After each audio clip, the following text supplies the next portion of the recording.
Great white sharks, the ocean's apex predators, strike fear into the hearts of many. Yet their encounters with humans are infrequent and often misunderstood. When they do attack, it's typically a case of mistaken identity, an exploratory bite to determine if the unfamiliar object is prey. Realizing their error, they swiftly retreat, leaving the victim with moderate injuries like puncture wounds. However, in rare instances, their powerful jaws can inflict devastating tissue and organ damage, turning a chance encounter into a life-threatening ordeal. Understanding their behavior is crucial in preventing tragedies. Here are 6 stories. In the azure waters off the coast of Australia, a lone jet skier ventured into the open ocean, seeking adventure and adrenaline. It was a sunny afternoon in late November 2013 when Mark Jamieson decided to take his brand new jet ski out for a solitary spin off the shores of Perth. The adrenaline junkie had been eagerly anticipating this day for weeks, practically vibrating with excitement to test the limits of the powerful machine's capabilities on the open waters. Perth, the sun-drenched capital of Western Australia, was renowned for its pristine beaches and world-class surf breaks. The city's coastline stretched for miles, with crystal-clear waters that beckoned adventure seekers from around the globe. For Mark, who had recently turned 25, it was the perfect playground to indulge his thirst for thrills.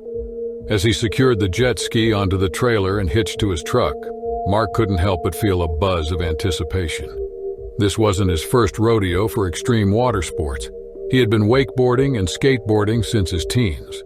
But there was something about the raw, unbridled power of the jet ski that filled him with a childlike giddiness. The drive to Cottesloe Beach, a popular spot for water sports enthusiasts, felt like an eternity. Mark's fingers drummed impatiently against the steering wheel as he navigated the familiar streets. When he pulled into the buzzing parking lot, the sun was high overhead, casting a warm glow over the scene of families setting up for beach days and surfers waxing their boards. Mark wasted no time in unloading and prepping his jet ski. With a few deft motions, the vessel was freed from its trailer restraints and ready to be lowered into the welcoming embrace of the gentle surf. The powerful engine roared to life, sending a spray of salt water into the air and eliciting a few curious glances from nearby beachgoers. Without hesitation, Mark hopped aboard, his heart thundering with exhilaration. A wide grin split his tanned face as he twisted the throttle, and the jet ski surged forward, cutting through the waves with remarkable ease. He let out a whoop of pure joy, the salty air whipping against his face as he carved through the water. Mark stayed close to shore for a few minutes, getting a feel for the jet ski's responsiveness and power as he navigated the crowded nearshore waters teeming with swimmers and fellow thrill-seekers. But it wasn't long before the open ocean started calling to him, that vast, glittering expanse of blue that promised unlimited freedom and adventure. Unbeknownst to Mark, his antics had not gone unnoticed by a different kind of predator, lurking beneath the waves. A massive great white shark, drawn by the jet ski's engine vibrations, began tracking his movements with a hunter's precision. Its cold, black eyes locked onto the solitary human, identifying him as potential prey. But Mark was oblivious to the danger, lost in the euphoria of speed and adrenaline. With a mischievous grin, he pointed the jet ski's nose toward the open ocean and gunned the engine. The powerful vessel leaped forward, rapidly distancing Mark and the shoreline. Perth's beaches and high-rise buildings soon became mere specks on the horizon as he ventured farther and farther out to sea, chasing the limitless azure expanse. Mark felt utterly free, with water surrounding him in every direction. He executed daring maneuvers, sharp turns, and launched the jet ski into the air, only to come crashing back down onto the water's surface with a thunderous splash that sent spray flying. It was during one of these airborne stunts that disaster struck. As the jet ski reached the apex of its arc, the unmistakable shape of the great white shark breached the surface, its massive jaws agape and its cold black eyes fixated on Mark. Time seemed to slow as the shark, moving with a sudden burst of speed, collided with the jet ski in midair, its mighty jaws clamping down on the vessel's hull with a sickening crunch. The impact was catastrophic, the force sending Mark flying off the jet ski. He hit the water with bone-jarring force. The air explosively forced from his lungs as he was briefly enveloped in a world of churning foam and darkness. his senses overwhelmed by the violent collision. When Mark finally surfaced, gulping in precious lungfuls of air, his mind was a whirl of confusion and panic. Where was the jet ski, and what the hell had just happened? It was only when his gaze fell upon the mangled wreckage rapidly sinking below the waves that the terrifying reality hit him. He was stranded miles from shore with a threat he could scarcely comprehend lurking just beneath the surface. As if on cue, the massive form of the great white shark materialized beside the sinking jet ski, its substantial dorsal fin slicing through the water with lethal grace. Mark felt his blood run cold as its pale underbelly became visible, the great predator circling him with a slow, metronomic rhythm. The shark seemed to sense his fear, its predatory instincts kicking into high gear. It turned towards Mark, using its powerful tail to propel itself forward with terrifying speed. Though he kicked furiously, frantically trying to distance himself from the rapidly approaching threat, it was no use. The shark was closing in, its cavernous maw opening wide to reveal a row of serrated teeth.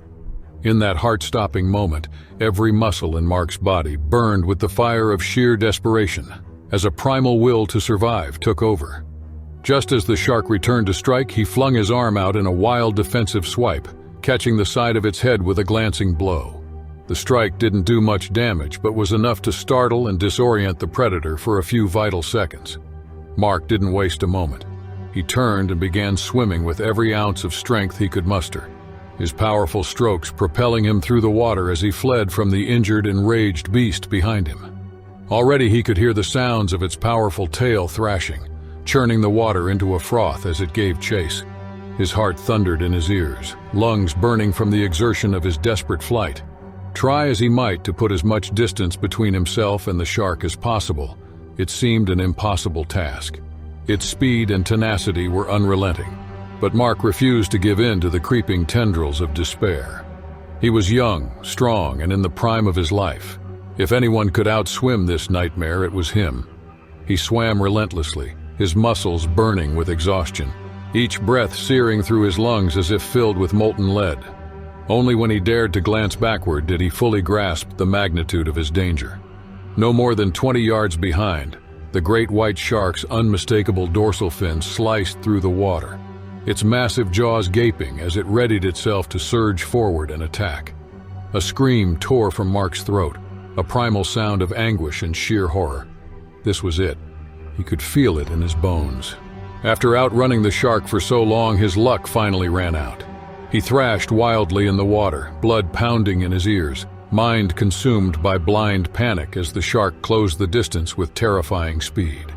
Then, just as the nightmare creature drew within striking range, jaws agape to secure its kill, a series of ear-splitting cracks rang out across the open water. Mark flinched, instinctively covering his head with his arms as something large and heavy passed before him, creating a towering wall of white water. He could scarcely believe what he saw when he opened his eyes, blinking away the stinging salt water.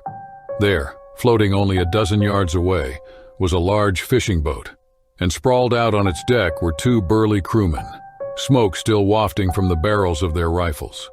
One of them shouted to him to hang tight, already rushing to drop a life ring and safety ladder over the side of the boat. With a burst of adrenaline fueled by sheer relief, Mark propelled himself toward the rescuers. They quickly pulled him aboard, where he arrived coughing and sputtering but alive. The crew led him into the cramped cabin and wrapped him in warm blankets. Mark recounted his harrowing ordeal with the great white shark as they bombarded him with questions.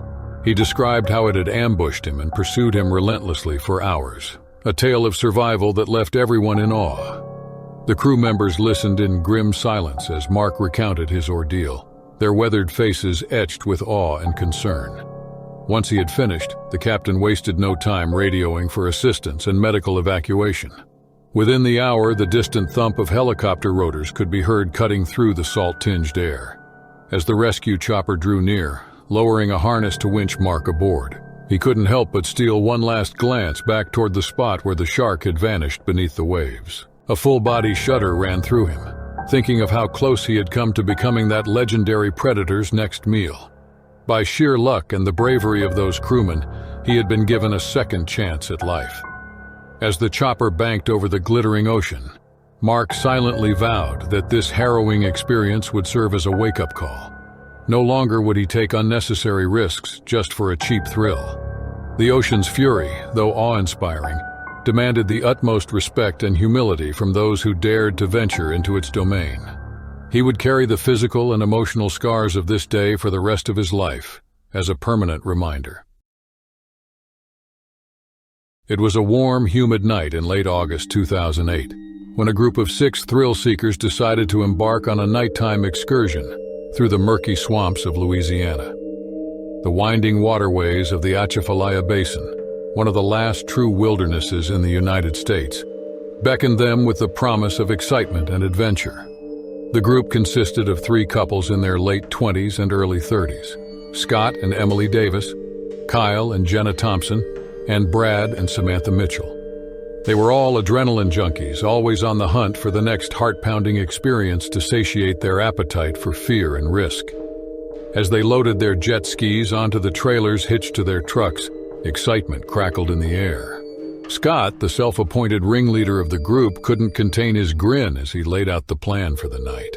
He informed his friends that they would be navigating deep into the maze-like bayou, far from the beaten path and the safety of civilization. Kyle and Brad exchanged nervous glances, but their girlfriends, Jenna and Samantha, were practically buzzing with anticipation at the prospect of something so deliciously dangerous. The Atchafalaya Basin, nestled in the heart of Louisiana's Acadiana region, was a true natural marvel. Stretching over nearly 1 million acres, it was the largest wetland and swamp area in the United States. A vast expanse of cypress tupelo forests, marshes, and winding waterways, teeming with an incredible diversity of plant and animal life. Unbeknownst to the thrill-seeking group, their nighttime excursion coincided with recent heavy rainstorms and flooding events that had inundated the basin. The swollen waters had displaced countless creatures from their natural habitats, including one particularly fearsome predator, a massive bull shark that had made its way upriver from the Gulf of Mexico. As darkness fell, the group launched their jet skis into the inky black waters of the bayou, the powerful engines shattering the stillness of the swamp. Scott took the lead, his jet ski's headlight cutting a narrow path through the gloom as they ventured deeper and deeper into the labyrinth of waterways. They raced through the narrow channels, dodging low-hanging branches and startling flocks of herons into frantic flight. The adrenaline coursed through their veins, fueling their reckless abandon as they executed daring turns and jumps, whooping and hollering into the night. Little did they know their antics had not gone unnoticed by the apex predator lurking just below the surface. The bull shark, an assertive and aggressive species known for its ability to traverse both saltwater and freshwater environments, was drawn by the vibrations of the jet ski's engines. Its cold, black eyes locked onto the lead vessel, tracking Scott's movements with lethal precision. Deeper and deeper into the bayou they plunged, the cypress trees closing around them like sentries guarding the swamp's ancient secrets. The air was thick and oppressive, heavy with the sense of stagnant water and decaying vegetation. Then, disaster struck as they rounded a sharp bend in the waterway. With a powerful surge, the bull shark launched itself from the murky depths, its enormous jaws agape and its sights set squarely on Scott's jet ski.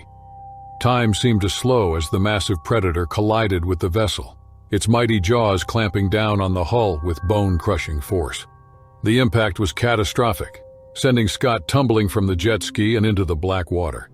His friends watched in horror as the shark thrashed violently, tearing the jet ski with immense strength.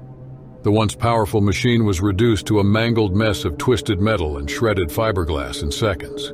Scott surfaced, his face a mask of sheer terror as he desperately tried to distance himself from the raging shark. The others, paralyzed by shock and fear, could only watch helplessly as the bull shark turned its sights on Scott, its cold, dead eyes locking onto its prey.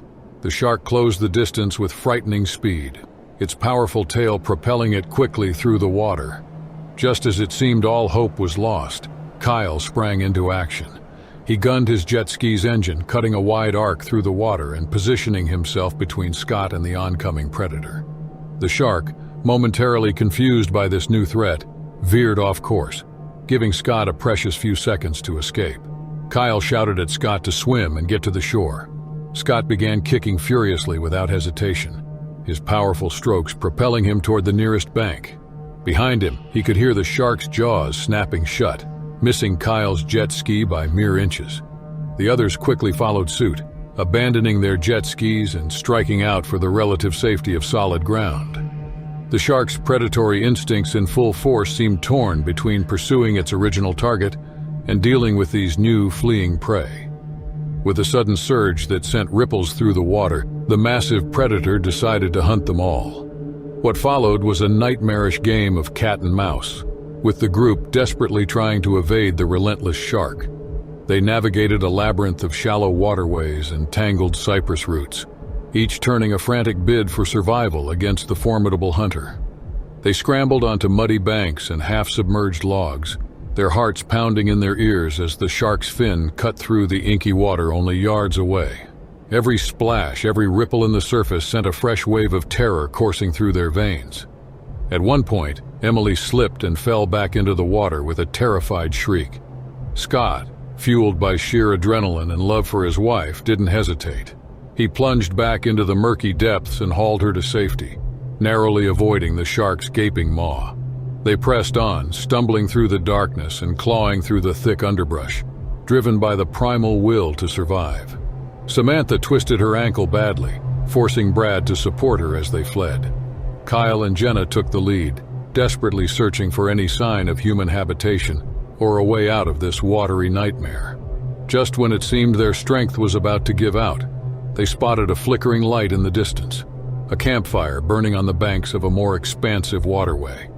With renewed vigor, they pushed forward, their sodden clothes weighing them down, but their spirits buoyed by the promise of rescue. As they stumbled into the small clearing, they were greeted by a group of startled campers, a family of 4 who had been peacefully enjoying a night in the swamp before the bloodied, terrified group burst onto the scene.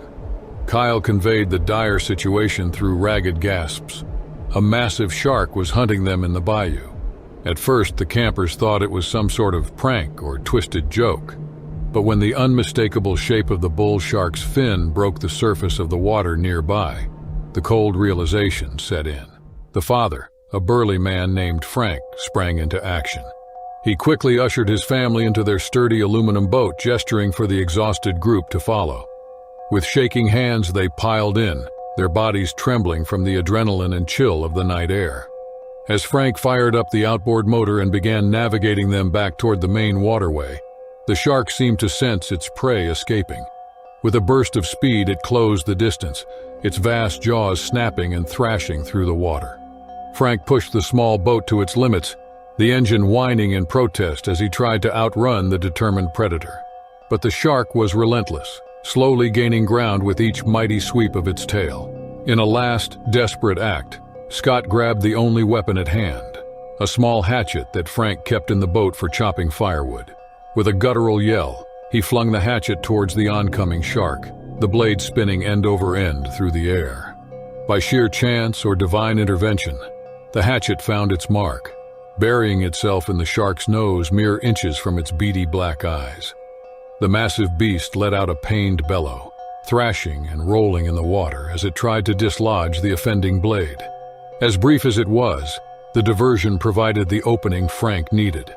He opened the throttle and the little boat surged forward, rapidly pulling away from the injured, maddened shark. They didn't stop until they had reached the main channel of the bayou, putting as much distance as possible between themselves and the swamp that had nearly become their watery grave. The total weight of their harrowing ordeal settled in as the adrenaline finally wore off. Shaken and exhausted, they returned to the launch point, collapsing on the muddy bank while waiting for the local authorities to arrive. Police and wildlife officials soon swarmed the area, their radios crackling with concern over reports of a bull shark freely roaming the flooded waterways.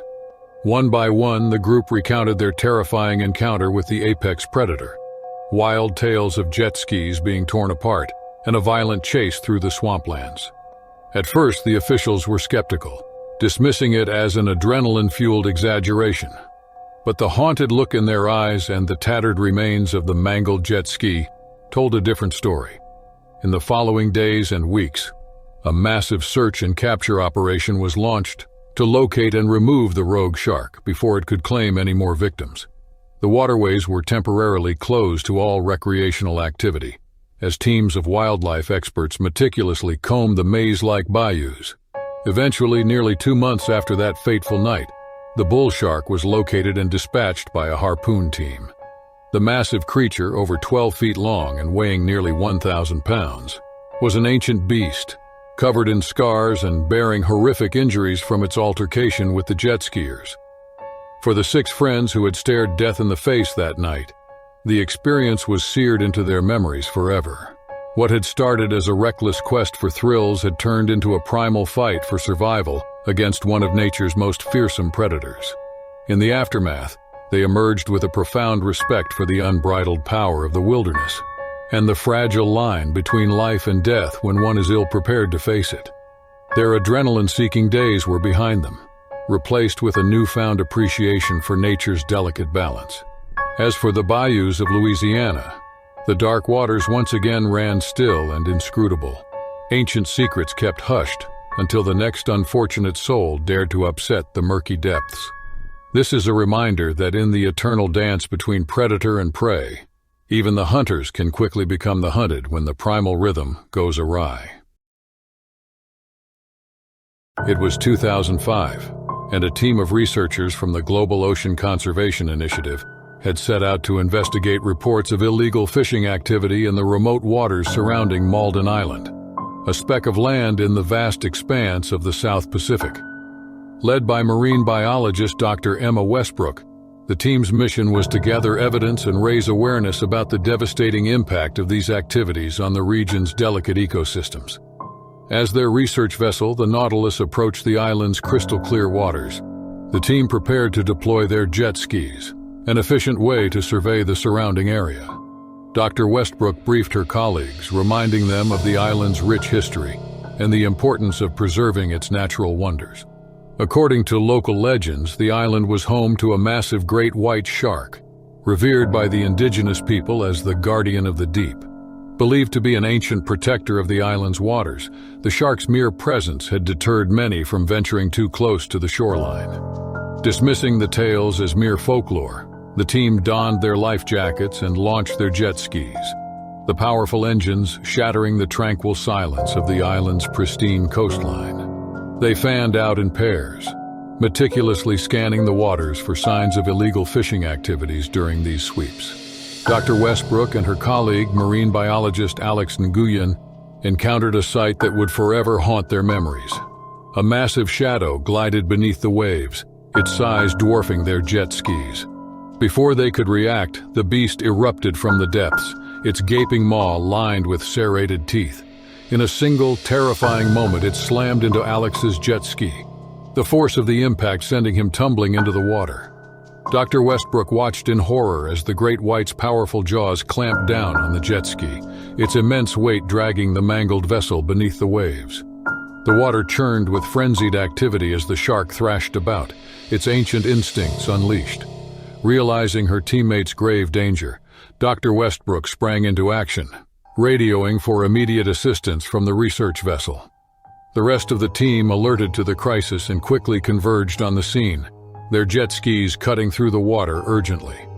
As they drew closer, the accurate scale of the threat became apparent. The great white was no mere legend. It was a living embodiment of primal power, a behemoth that seemed to defy the laws of nature itself. The team knew they had to act fast, with Alex treading water just meters from the circling predator. They formed a protective perimeter around their stranded comrade, using their jet skis to create a barrier between him and the shark's deadly jaws. The minutes ticked by like hours, each passing moment increasing the risk of another attack.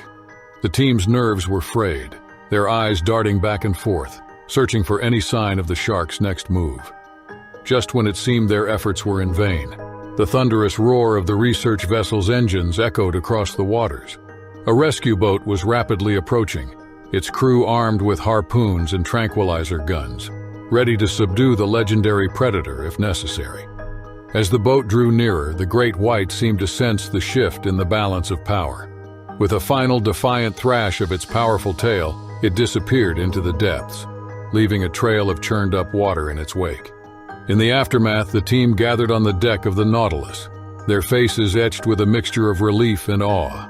They had come face to face with a creature that embodies nature's raw, untamed power, a humbling reminder of the fragility of human existence in the face of such primal forces. As the research vessel weighed anchor and set sail for safer waters, the team couldn't help but feel a newfound respect for the legends surrounding the Guardian of the Deep. In that brief, terrifying encounter, they had witnessed firsthand the majesty and the fury of a creature that had ruled these waters long before humans ever dared to tread upon them. It was the summer of 2009, and the crystal-clear waters of the Hawaiian archipelago beckoned to thrill-seekers from around the globe.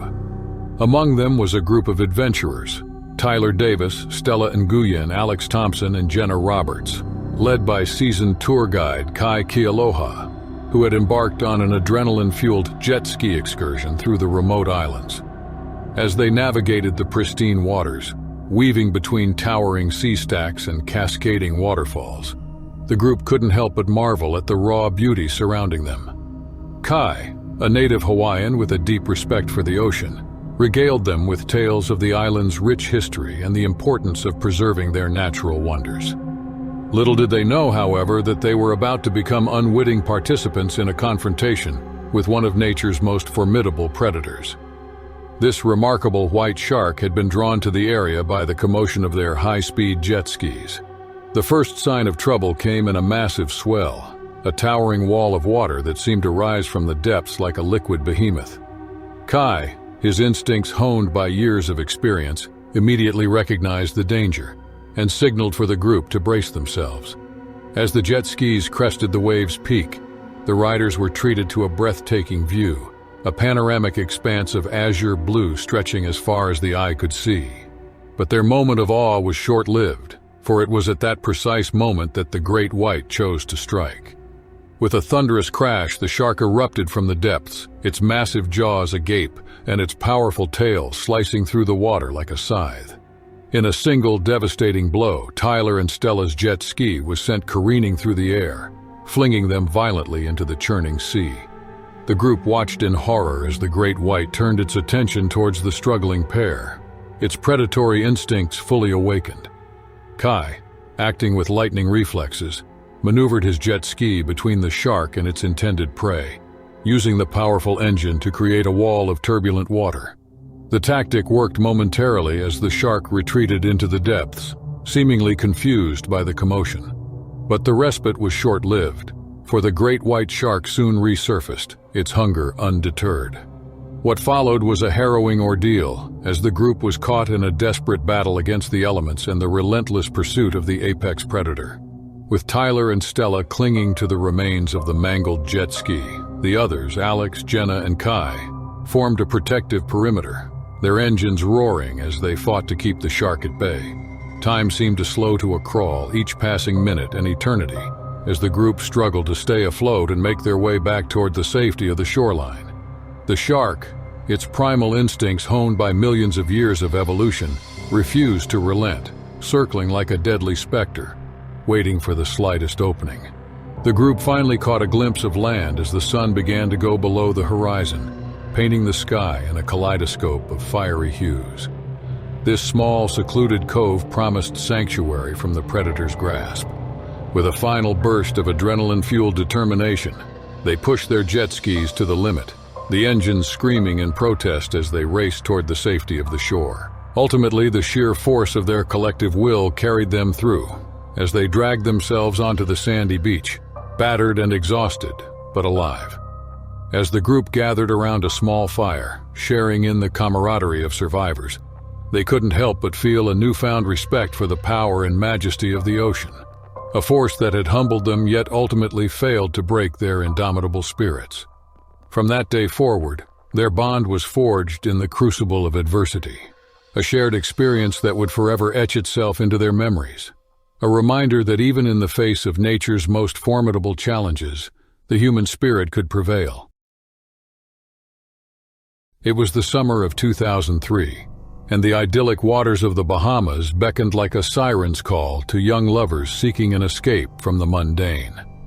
Among those drawn to its shores were Jacob Thompson and Emily Wilkins, a couple who had set out to celebrate their first anniversary with a romantic sunset jet ski ride along the island's breathtaking coastline. As the sun lay lower on the horizon, painting the sky in a vibrant tapestry of reds and oranges, Jacob and Emily couldn't help but feel a sense of unbridled joy wash over them. They had left the stresses of everyday life behind, if only for a fleeting moment, to bask in the natural splendor surrounding them. Weaving through the crystal-clear waters, the couple marveled at the kaleidoscope of marine life that flitted beneath the surface. Schools of vibrantly colored fish, graceful stingrays gliding through the depths, and even the occasional sea turtle lazily making its way through the tranquil paradise.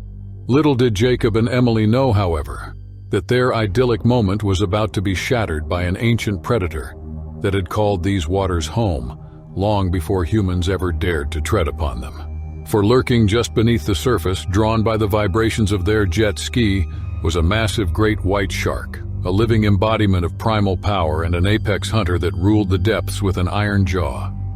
The first sign of danger came in the form of a subtle ripple on the surface, barely perceptible amidst the gentle lapping of the waves. But Jacob, a seasoned waterman, sensed something wasn't quite right. He tightened his grip on the jet ski's handlebars, eyes scanning the water for any telltale signs of what might lie beneath. In a single heart-stopping moment, the great white erupted from the depths, its massive jaws agape and its rows of serrated teeth glistening in the fading sunlight. With a mighty lunge, the shark slammed into the jet ski, its sheer force shattering the fiberglass hull and sending Jacob and Emily tumbling into the water. As they resurfaced, gasping for air, the couple found themselves face to face with their worst nightmare. The great white, its cold, soulless eyes fixed upon them with an unwavering hunger. The jet ski, now reduced to a mangled wreck, offered no sanctuary as the shark circled its prey, its powerful tail cutting through the water like a scythe. At that moment, Jacob and Emily knew that their survival hinged on their ability to stay calm and think clearly. They clung to each other, their bodies trembling with fear and adrenaline, as they watched the predator's every move. Time seemed to slow to a crawl, each passing second feeling like an eternity. The couple's minds raced, desperately searching for a way to escape the jaws of the great white. They knew that sudden movements could trigger the shark's hunting instincts, so they treaded water cautiously, their eyes never leaving the circling predator. As the minutes ticked by, the couple's determination began to waver, their muscles aching from the exertion of staying afloat. But just as they thought all hope was lost, they spotted a glimmer of salvation in the distance, a small, secluded cove that promised sanctuary from the shark's relentless pursuit. With a renewed sense of purpose, Jacob and Emily began to swim towards the cove, their movements slow and deliberate, their eyes ever vigilant for any sign of the great white's attack. Each stroke felt like a battle against the riptide of fear that threatened to pull them under. But their love for each other, their unbreakable bond, kept them afloat. Finally, after what seemed like an eternity, they reached the safety of the cove, their bodies battered and exhausted, but their spirits intact. As they collapsed onto the sandy shore, they clung to each other, tears of relief and gratitude streaming down their faces. In the aftermath of their harrowing ordeal, Jacob and Emily knew their lives had been forever changed. They had stared into the abyss of nature's most primal forces and emerged victorious, their love and determination acting as a beacon that guided them through the darkest moments. From that day, their bond was forged in the crucible of adversity, a testament to the resilience of the human spirit and the power of love to conquer even the most nightmarish of circumstances. As they looked out over the now tranquil waters of the Bahamas, they couldn't help but feel a newfound respect for the majesty and the fury of the ocean, a force that had humbled them, yet ultimately failed to break their indomitable spirits. It was 2014, and the sun-drenched shores of Miami Beach hosted an event that promised to push the boundaries of human endurance and adrenaline. A high-stakes jet ski race, attracting daredevils from across the globe, was set to unfold along the iconic coastline, with the roar of engines and the spray of saltwater serving as the backdrop for a battle of wills and raw speed. Among the competitors was a motley crew of thrill seekers, each with their own unique story and reasons for chasing the thrill of the chase. There was Zane Blackwell, a former Navy SEAL turned extreme sports enthusiast, whose calm demeanor belied a heart that beat for the rush of the unknown. Alongside him was Eva Santiago, a fearless Brazilian surfer whose skills on the waves had earned her a reputation as a force to be reckoned with. Then there was Liam O'Connor, an Irish-born adrenaline junkie whose love for jet skis bordered on obsession, and Mia Nguyen, a Vietnamese-American prodigy whose natural talent behind the handlebars had already earned her a legion of fans. As the sun reached its zenith, the riders gathered on the beach, their jet skis lined up like sleek, mighty steeds ready to be unleashed upon the water.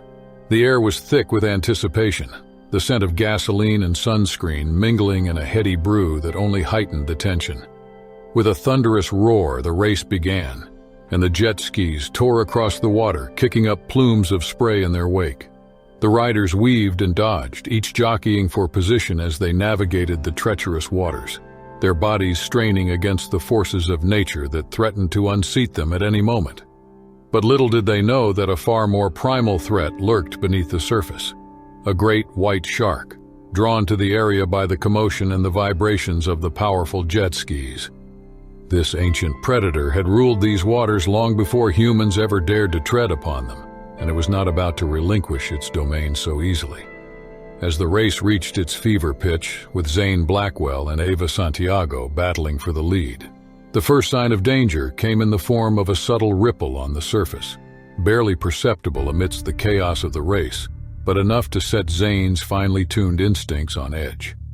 In a single, heart-stopping moment, the great white exploded from the depths, its massive jaws agape and its rows of serrated teeth glistening in the midday sun. With a mighty lunge, the shark slammed into Zane's jet ski, sending him hurtling through the air before crashing into the unforgiving waters. The other riders watched in horror as the scene unfolded, their initial shock quickly giving way to a primal fear gripping them to their cores. Zane resurfaced, gasping for air, only to come face to face with the cold, soulless eyes of the great white, a living embodiment of nature's most terrifying predator. At that moment, time seemed to slow to a crawl as Zane's mind raced, desperately searching for a way to escape the shark's jaws. He knew that sudden movements could trigger the predator's hunting instincts, so he treaded water cautiously, his eyes never leaving the circling beast. As the minutes ticked by, the other riders looked on helplessly, their jet skis seeming like mere toys in the face of the ocean's raw power. But just as they thought all hope was lost, they spotted a glimmer of salvation in the distance, a small, secluded cove that promised sanctuary from the shark's relentless pursuit. With renewed determination, the riders began to make their way toward the cove, their engines roaring as they cut through the water recklessly. Zane, meanwhile, continued his desperate struggle, his muscles burning with the exertion of staying afloat and evading the shark's deadly strikes. Finally, after what seemed like an eternity, Zane reached the safety of the cove, his body battered and his spirit pushed to the brink. As he dragged himself onto the sandy shore, the other riders gathered around him, their faces etched with relief and awe. In the aftermath of their harrowing ordeal, the group found themselves forever changed, their bond forged in the crucible of adversity. Zane, in particular, knew that he had stared into the abyss of nature's most primal forces and emerged victorious, his will to survive acting as a beacon that guided him through the darkest moments. Since then, the group carried with them newfound respect for the majesty and the fury of the ocean, a force that had humbled them yet ultimately failed to break their indomitable spirits. As they looked out over the now tranquil waters of Miami Beach, they couldn't help but feel a sense of gratitude for having been given a second chance at life, a reminder that even in the face of death, the human spirit could prevail.